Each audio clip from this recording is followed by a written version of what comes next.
శారీస్ ప్రతి 10,000 రూపాయల కొనుగోలుపై ఒక గోల్డ్ కాయిన్ ఉచితం. అండ్ తర్వాత మీ సినిమాలు చూసుకుంటే సార్ మహేష్ బాబు గారితో అసోసియేషన్ అక్కడి నుంచి వరుసగా 3 సినిమాలు.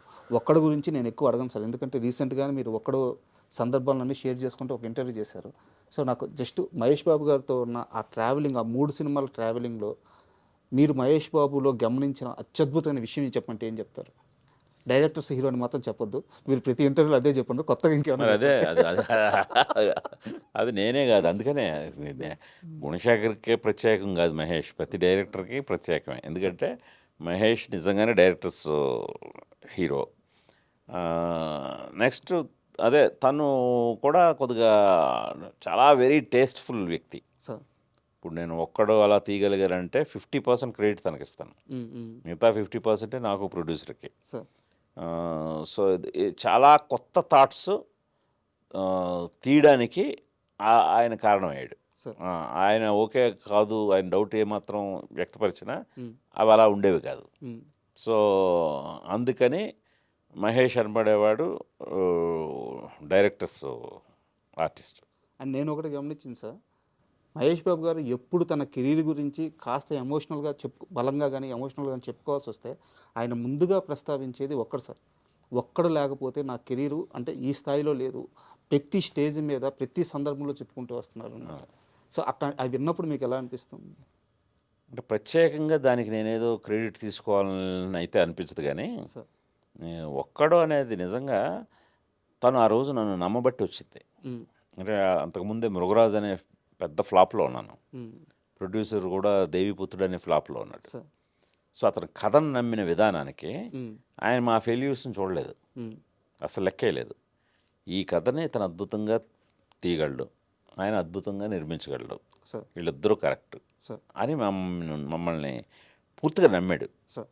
అది నిజంగా ఆ గట్స్ మాత్రం హ్యాట్స్ ఆఫ్. ఎందుకంటే అది చాలామంది మీకు ప్రీవియస్ ఫిల్మ్ ఫెయిల్ అయ్యేసరికి లెక్కలు మారిపోతాయి, అలా లెక్కలు మార్చే వ్యక్తి కాదు మహేష్. అది. And Arjun cinema sir, Arjun cinema మీద నాకు ఒకటే ఒక క్వశ్చన్, హీరో పేరు చెప్పకుండా లాస్ట్ ఎందుకు మీకు నా పేరు చెప్పలేదు కదా, నా పేరు అర్జున్ అని చెప్పి సినిమా అయిపోద్ది సార్, అప్పుడు చెప్తాడు లాస్ట్ డైలాగ్ అదే. ఎందుకు అలాంటి ఒక స్క్రీన్ ప్లే రాసుకున్నారు? అంటే నాకు హీరో క్యారెక్టర్ మీద టైటిల్ పెట్టాం అర్జున్ అని. సో ఆ అర్జున్ ఎలా అంటాడో ఆడియన్స్కి చెప్పిన తర్వాత అతను పరిచయం చేసుకుంటే బాగుంటుంది అనిపించింది నాకు. అందుకని మీ సినిమాలో అర్జున్ అనబడేవాడు ఎలా అంటాడు, ఏంటి అతని బాండేజ్ ఎలా ఉంటుంది ఫ్యామిలీతో, కానీ అతని ప్రవర్తన ఎలా ఉంటుంది, అతను ఏమి సాధించాడు, ఇవన్నీ అతని గురించి మొత్తం చెప్పాక ఇంతకీ నా పేరు చెప్పనే లేదు కదా, అర్జున్ నా పేరు అంటాడు. అదొక శైలి. అప్పుడు అదే చాలా చిన్న వయసు, చాలా కొత్తగా అనిపించింది. అండ్ నాకు మీరు తీసిన సినిమాలో నేను చూడంగానే ఫస్ట్ టైం గట్టిగా అపోజ్ చేసుకున్న పాయింట్ సైనికుడు సార్. అంటే మహేష్ బాబు గారు లాంటి ఒక స్టార్ హీరోకి ఈయన హీరోయిన్ని పెట్టలేదు, విలన్కి హీరోయిన్ని పెట్టారు. గుణశేఖర్ గారు ఇంత మంచి కథలు చెప్తారు కదా, ఈయనకి ఎందుకు ఈ పాయింట్ రాలేదని చిన్న వయసులో అనిపించింది సార్. మీ ముందు ఓపెన్గా చెప్తున్నాను, ఎందుకు అట్లాంటి ఒక డైరింగ్ డిసిషన్ తీసుకున్నారు? అంటే అదే కొత్తదనం అనుకున్నాం అప్పుడు ఆ రోజున. అసలు ఆ అమ్మాయి దృష్టిలో ప్రకాష్ అదే ఇర్ఫాన్ ఖాన్ హీరో, మహేష్ బాబు విలను అమ్మాయి దృష్టిలో. అది కొత్తగా ఫీల్ అయ్యాం ఆ రోజు, కొత్తగా ఫీల్ అయ్యి అది చెప్పడం జరిగింది అంతే. బట్ మహేష్ గారు చెప్పగానే ఒప్పుకున్నారా? చాలా ఎక్సైట్ అయ్యాడు. మహేష్ ఎప్పుడు కొత్త ఐడియాలు చెప్పినా చాలా ఎక్సైట్ అవుతాడు. అవి ఒక్కోసారి వర్కౌట్ అవుతావు, ఒక్కోసారి అవ్వ, అంతేగాని బాగా ఎక్సైట్ అయ్యే చేసాం అది. నాకు అంటే ఇది క్వశ్చన్ కాదు సార్, నా ఎక్స్పీరియన్స్. సైనికుడు సినిమాలో క్లైమాక్స్లో అంటే సైనికుడు అనగానే అందరూ ఆ బ్రిడ్జ్ షాటు చాలా అద్భుతమైన షాట్స్ ఉన్నాయి, అన్నీ అవి చెప్తారు. బట్ నాకు ఇష్టమయ్యి సినిమా పరంగా ఇష్టమే సార్. ఇందాక చెప్పిన కమర్షియల్ పాయింట్ పరంగా వ్యతిరేకిస్తాను కానీ, బట్ క్లైమాక్స్లో టీవీలో కనిపిస్తూ మహేష్ బాబు గారు కొన్ని డైలాగులు చెప్తారు. ఇన్నిసార్లు ముఖ్యమంత్రిగా చేసుకున్న సొంత ఇల్లు కట్టుకోలేని వ్యక్తి గారు గురజాల నన్ను అందగా కావాలని చెప్పేసి ఒక సీక్వెన్స్ ఉంటుంది సార్, వింటుంటే గూస్బంప్స్ వస్తుంటాయి. అదంతా పరుచూరి గోపాలకృష్ణ గారు సార్, వెంకటేశ్వర గారు, గోపాలకృష్ణ గారు రాశారు సార్. అది మొత్తం ఆ స్పీచ్, ఆ సినిమాకి డైలాగ్స్ వాళ్ళే. అంటే సినిమాకి డైలాగ్స్ రాయడం ఒక ఎత్తు, ఆ పర్టిక్యులర్ సీను పరుచూరి గోపాలకృష్ణ గారు చాలా అద్భుతంగా రాశారు. ఇవన్నీ కూడా అసలు అలా చెప్తుంటే ఆ రోజు షూటింగ్లోనే మహేష్ కూడా ఉమ్, ఆశ్చర్యపోతారు. ఆ, మన్నాడు షూటింగు జనరల్గా చాలా ఎక్కువ డైలాగులు ఉన్నాయి కదా అని నేను బాబు ఒకసారి డైలాగ్ పేపర్ చూస్తారు, జనరల్గా చూడతాను. ఉమ్, ఉమ్, సెట్కి వచ్చిన తర్వాత చూసి, ఎందుకంటే ఎప్పుడు ఫుల్ ఆల్రెడీ బాగా డైరెక్టర్లు అతనికి ఎక్కించేసి ఉంటారు క్యారెక్టర్. సార్ సో అలాగే మెమరీ పవర్ కృష్ణ గారి లాగే తనకి ఒకసారి సీన్ పేపర్ చూసుకున్నాడంటే వచ్చేస్తుంది. సార్ కానీ నేనే ఈ చాలా ఆయన దాదాపు 4-5 పేజీలు ఉంటుంది అది డైలాగు. ఉమ్, ఉమ్, ఉమ్, సో అవి చాలా బాగున్నాయి వేరే. సార్ ఆ, గోపాలకృష్ణ గారు అద్భుతంగా రాశారు. సో దాంతో నాకు ఎందుకని మంచిదని నెక్స్ట్ డే షూటింగ్కి రాత్రి ఫోన్ చేసి బాబు ఇలా కొంచెం ఎక్కువ డైలాగులు ఉన్నాయి, ఉమ్, ఆ, ఒకసారి సీన్ పేపర్ పంపించిన అని అంటే మరీ ఎక్కువ ఉన్నాయా అన్నాడు. ఉమ్, అవును బాబు మరీ ఎక్కువ ఉన్నాయి, కానీ ఇంట్రెస్టింగ్ ఉన్నాయి, మీరు ఒకసారి చదవండి, మీకు ఎంతవరకు ఇంట్రెస్టింగ్ ఉందో చూద్దాం సార్ అని అంటే సార్ పంపించాను. మన్నాడు మార్నింగ్ షూటింగ్ వచ్చి బాబు ఏమైనా తగ్గిద్దామా అంటే వద్దు అస్సలు తగ్గించొద్దు, ఉమ్, రెడీ అన్నాడు. బా రెడీ అని ఆ 4 పేజీల డైలాగు సింగిల్ టేక్లో నేను 2 కెమెరాలు పెట్టాను, ఆ 2 కెమెరాలు ఒకే టేక్లో ఒక్క ఇది కూడా లేకుండా చెప్పేశాడండి. బా అసలు 4 పేజీలు అది మీరు చూస్తే ఆ సీన్ చూడండి మళ్ళీ ఒకసారి, సింగిల్ టేక్లో సార్ కెమెరాలు 2 పెట్టాను. అసలు ఆ రోజు వాళ్ళందరికీ గూస్ బంప్స్ వచ్చాయి, సెట్లో ఉన్న వాళ్ళందరికీ. ఆ ఎమోషన్ తో claps. కనిపిస్తుంటుంది చూస్తే. బట్ నేను అంటే టెక్నికల్గా నాలెడ్జ్ లేకపోవడం వల్ల నేను గమనించలేకపోయానేమో సార్ సింగిల్ టేక్ అని.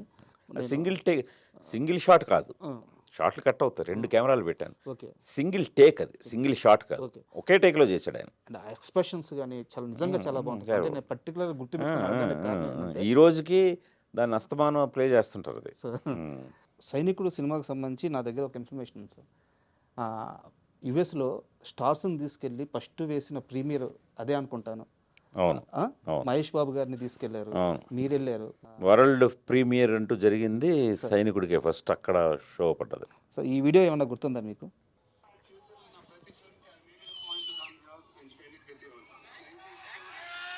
అది అక్కడ యూఎస్లో ఆ, ఆ ప్రీమియర్స్. ఇక్కడ వెనకాల ఒక అతను ఉన్నారు కదా సార్, మీ కరెక్ట్గా మీ వెనకాల సన్నగా, ఎవరది? మా చైర్మన్ గారు సార్, అవునా? వాసు గారు. కరెక్ట్, ఎందుకంటే వాళ్ళే అరేంజ్ చేశారు. ఆ, ఐ డ్రీమ్ వాసు గారే ఉమ్, కంప్లీట్. ఆ ఒక్క దాంట్లో మీరు చిన్న దాంట్లో చూడకపోయాడు ఆయన, వాసు గారు కంప్లీట్ మాతో పాటు ఉన్నారు. అంటే యాక్చువల్గా మీతో ఇంటర్వ్యూ అనగానే ఉమ్. ఆ, ఆయన ఒక మాట అన్నారు, సినిమాని ప్రేమిస్తాడు రాజా ఆయన, అట్లాంటి మనిషిని నేను మళ్ళీ చూడలేదు నా లైఫ్లో. పిచ్చి సినిమా అంటే వేరే వ్యాపకం ఉండదు, వేరే వ్యాపారం ఉండదు, వేరే పని చేసుకోవాలని ధ్యాస ఉండదు. పిచ్చి సినిమా అంటే ఆ రోజు ఈ ఒక్క సిటీనే కాదు చాలా సిటీలు తిరిగారంట. అవును, సో ఆయనకి ఏమైనా ఇన్సిడెంట్ గుర్తుంటుందేమో అని ఎందుకుండదు, అన్నారు. మొత్తం ఆయనే కదా కంప్లీట్ ఈ అరేంజ్మెంట్స్ అన్నీ చేసింది. మహేష్ని, నన్ను, దత్తు గారు మేమందరం వెళ్ళిన కూడా ఉన్నారు. ఆయన మొత్తం ఆయనే కీ రోల్. సార్ ఆయన ఎలా మర్చిపోతాను ఇప్పుడు, అంటే అంత చిన్న దీంట్లో ఆయన నేను గుర్తుపట్టలేదు ఆ చిన్న వీడియోలో, సార్ బట్ మొత్తం ఆయనే లీడ్ చేసింది. అండ్ ఇంకో ఇన్సిడెంట్ కూడా షేర్ చేసుకున్నాం సార్. మా దగ్గర టిఎన్ఆర్ గారు అని ఒక యాంకర్ అవును, ఉండేవారు. అవును, అవును. అంటే నాకు తెలిసి తెలుసు, TNR. యాంకరింగ్లో ఒక లెజెండరీ స్థాయికి వెళ్ళారు. అవునవును. ఆయనకి చాలా ఎర్లీ స్టేజ్లో ఇంటర్వ్యూలు ఇచ్చిన వారిలో మీరు ఒకరు. సార్ చెప్పారు, గుణశేఖర్ గారికి అప్పుడు నాకున్న పరిచయం మేర ఫోన్ చేశాను, ఒక్క మాట అంటే అప్పుడు టిఎన్ఆర్ గారు ఎవరో ఎవరికి తెలియదు, బట్ మీరు వచ్చి అవును, ఆ రోజు అంటే వాసు గారు నాకు బాగా టచ్లో ఉండేవారు. సార్. నాకు ఆయన ఐ డ్రీమ్తో ఆయన ఎదుగుదల కూడా చూశాను నేను. సార్ ఆయన కూడా ఒక మంచి టేస్ట్ ఉన్న వ్యక్తి. సార్ ఆయన చాలా అడ్వాన్స్డ్గా ఆయన ఆలోచనలు ఉంటాయనడానికి I dream example. Thank you sir. ఎందుకంటే ఆ రోజుల్లోనే ఆయన ఈ రోజుల్ని ఊహించగలిగారు. అప్పట్లో ఒక YouTube channel, website, I dream ఇవన్నీ అంటుంటాయి, అందరికీ పెద్ద అర్థమయ్యేది కాదు. అవును బట్ ఆయన నిజమైన విజనరీ. ఈ రోజున మరి ఐ డ్రీమ్ ఆ రోజున ఆయన నెలకొల్పబట్టి ఈ రోజున మరి ఎంతమందికి అది ఉపాధిగా ఉంది, ఎలా షైనింగ్లో రైజింగ్లో మామూలు లేదు కదా. సార్ మీకు ఐ డ్రీమ్ అనగానే ఒక అద్భుతమైన ఒక బ్రాండ్ అయిపోయింది, ఒక మంచి ఇంప్రెషన్ కూడా ఉంది. ఊరికనే ఏదో ఒక ఇది చెప్తారు అనేది కాకుండా దాని వెనకాతల ఆయన కృషిని నేను స్వయంగా చూసినోడిని. Thank you. మీరంటే ఇప్పుడు ఈ మధ్య జాయిన్ అయి ఉంటారు. అంతే సార్. నేను ఆయన ఎదుగుదలని చూస్తూ చాలా ఇన్స్పైర్ అవుతుంటాను కూడా. ఆయన ఎదుగుదలను చూసి నాకు కూడా చాలా ఇష్టం థ్యాంక్ యూ సార్. అది. Thank you.